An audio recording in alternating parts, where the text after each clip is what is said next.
Hi dears. അപ്പോൾ നമ്മൾ കുഞ്ഞു പിള്ളേരുടെ ബർത്ത്ഡേ ഫ്രോക്കിൻ്റെയൊക്കെ ബാക്കിൽ നല്ല ഭംഗിയായിട്ട് ബോ വെച്ച് കൊടുക്കാറില്ലേ, അത് നല്ല നീറ്റായിട്ട് സ്റ്റിഫായിട്ട് എങ്ങനെയാണ് ചെയ്യുന്നതെന്നുള്ളതാണ് കേട്ടോ കാണിക്കുന്നത്. അതിലേക്കായിട്ട് ഞാൻ ഡെയ്സി നെറ്റാണ് കേട്ടോ എടുത്തേക്കുന്നത്. എനിക്കൊരു ബർത്ത്ഡേ ഫ്രോക്ക് ചെയ്യാനുണ്ടായിരുന്നു. അപ്പോൾ ആ നെറ്റിൻ്റെ താഴെയായിട്ട് ഞാൻ സാറ്റിൻ്റെ ലൈനിങ്ങും അത് കൂടാതെ കോട്ടൺ ലൈനിങ്ങും കൂടി എടുത്തിട്ടുണ്ട്. അപ്പോൾ ഇത് കോട്ടൺ ലൈനിങ്ങും കൂടി വെച്ച് സ്റ്റിച്ച് ചെയ്യുമ്പോഴത്തേന് നമ്മൾ സ്റ്റിച്ച് ചെയ്ത് കഴിയുമ്പോൾ നല്ല സ്റ്റിഫായിട്ട് നിൽക്കും കേട്ടോ. അപ്പോൾ ചിലർ ഈ സാറ്റിൻ ലൈനിങ് മാത്രം വെച്ച് ചെയ്യുമ്പോഴാണ് ഇതിങ്ങനെ തളർന്ന് വീഴുന്നത്. അപ്പോൾ അതേ ഞാൻ 4 സൈഡ് ഒന്ന് സ്റ്റിച്ച് ചെയ്തെടുത്തതിന് ശേഷം ഇതിങ്ങനെ മടക്കി വെച്ചിട്ട് ദേ സ്റ്റിച്ച് ചെയ്ത് കൊടുക്കുന്നുണ്ട് കേട്ടോ. ആ മെറ്റീരിയലെല്ലാം ആദ്യം 3 മെറ്റീരിയലും കൂടെ ഒരുമിച്ച് വെച്ച് സ്റ്റിച്ച് ചെയ്തതിന് ശേഷം അത് മടക്കി സൈഡ് ദേ നടുക്ക് ഇങ്ങനെ ഒരു ഗ്യാപ്പ് ഇട്ടതിന് ശേഷം സൈഡ് 2 സ്റ്റിച്ച് ചെയ്ത് എടുക്കുന്നുണ്ട്. എന്നതിന് ശേഷം വീണ്ടും ഞാൻ ദേ കൈ കയറ്റി ഇതിങ്ങനെ നിവർത്തി മടക്കി വെച്ചതിന് ശേഷം സൈഡ് 2 വീണ്ടും 2 സ്റ്റിച്ച് വെച്ച് ഇട്ട് കൊടുക്കുന്നുണ്ട് കേട്ടോ. എന്നിട്ട് അധികം വരുന്ന മെറ്റീരിയലൊക്കെ കട്ട് ചെയ്ത് കളയുന്നുണ്ട്. അപ്പോൾ നിങ്ങൾക്ക് ബോ എത്ര വലുപ്പത്തിനാണോ നിങ്ങൾ എടുക്കുന്നത് അതിനനുസരിച്ച് മെറ്റീരിയൽ എടുക്കുക. അതുകൊണ്ട് ഞാൻ എൻ്റെ അളവും കാര്യമൊന്നും പറയുന്നില്ല. ഞാനിവിടെ ഇപ്പോൾ ഇച്ചിരി വലുതായിട്ടാണ് കേട്ടോ എടുക്കുന്നത്.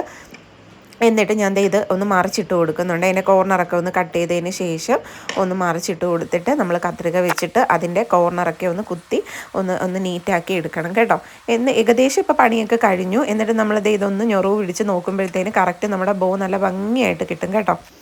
അപ്പോൾ എന്നിട്ട് ഇതിൻ്റെ നടുക്കായിട്ട് ഇതിൻ്റെ മിഡിലായിട്ട് നമുക്കൊരു പീസ് വെച്ച് സ്റ്റിച്ച് ചെയ്യണം കേട്ടോ. ഈ ബോ ഇങ്ങനെ അഴിഞ്ഞു പോവാതിരിക്കാൻ വേണ്ടിയിട്ട് ഒരു പീസ് വെച്ചിട്ട് സ്റ്റിച്ച് ചെയ്യുന്നുണ്ട്. അപ്പോൾ അതിന് മുന്നേ ആയിട്ട് നമ്മൾ ഒരു ഗ്യാപ്പ് ഇട്ട് കൊടുത്തിട്ടുണ്ടായിരുന്നല്ലോ, ആ ഗ്യാപ്പ് ഒന്ന് സ്റ്റിച്ച് ചെയ്യണം കേട്ടോ. അതൊന്ന് ലോക്ക് ചെയ്ത് മാറ്റണം.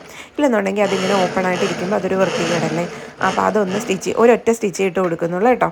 അതൊന്ന് സ്റ്റിച്ച് ചെയ്ത് മാറ്റിയതിന് ശേഷം ഞാൻ പറഞ്ഞ ആ പീസ് ഉണ്ടല്ലോ അത് ഞാൻ മടക്കി സ്റ്റിച്ച് ചെയ്തെടുത്തിട്ടുണ്ട് കേട്ടോ. അത് ഞാനൊരു 3 ഇഞ്ചാണ് എടുത്തേക്കുന്നത്.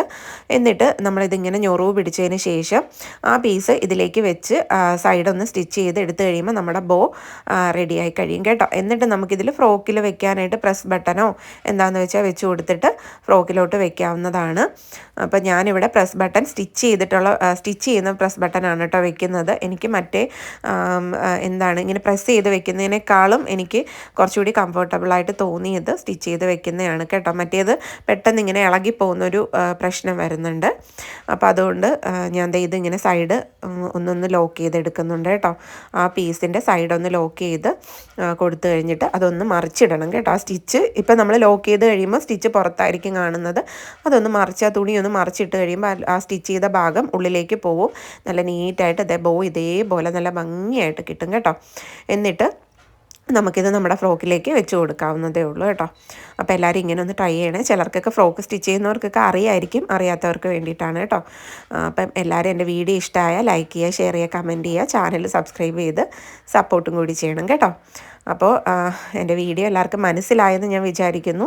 തുടക്കമൊക്കെ ആയതുകൊണ്ട് കുറച്ച് പോരായ്മയൊക്കെ ഉണ്ട്. എന്തെങ്കിലും മിസ്റ്റേക്ക് വന്നാൽ ക്ഷമിക്കുക. എന്തെങ്കിലും ഡൗട്ട് നിങ്ങൾക്കുണ്ടെന്നുണ്ടെങ്കിൽ കമൻറ്റ് ചെയ്താൽ ഞാൻ അതിൻ്റെ റിപ്ലൈ തരുന്നതായിരിക്കും. അതല്ലെങ്കിൽ ഞാനൊരു വീഡിയോ ആയിട്ടത് ചെയ്യുന്നതായിരിക്കും കേട്ടോ. അപ്പോൾ അത്രയേ ഉള്ളൂ. Tata bye bye.